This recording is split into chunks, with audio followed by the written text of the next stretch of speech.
В читальном зале Крымско-татарской библиотеки звучит классическая музыка, после национальная. Сегодня полки Национальной библиотеки пополнило еще одно издание «Золотое яблоко». Это сборник редких крымско-татарских сказок. Тираж 1000 экземпляров. Книга в цветных иллюстрациях, и для детей, и для семейного чтения она очень нужная и интересная. Книга поможет выучить родной язык, познакомиться и с богатством нашего народа. Над иллюстрациями работал молодой художник, выпускник университета имени Февзи Якубова Усман Ислямов. На обложке он изобразил своего деда.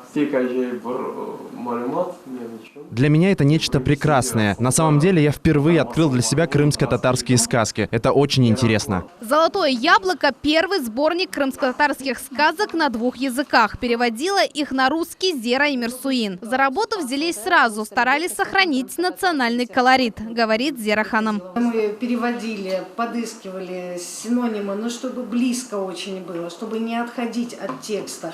И в то же время, чтобы это было и красиво, и читаемо, чтобы, как говорится, ласкало слух тоже. То есть вот мы в одной упряжке с Идеей Ханум, конечно же, можно сказать так вот, пропахали всю поэтику сказок. Выхода этого сборника редакторы ждали более 4 лет. Теперь он часть единственной в мире крымско-татарской библиотеки. Сегодня здесь хранится около 50 тысяч книг.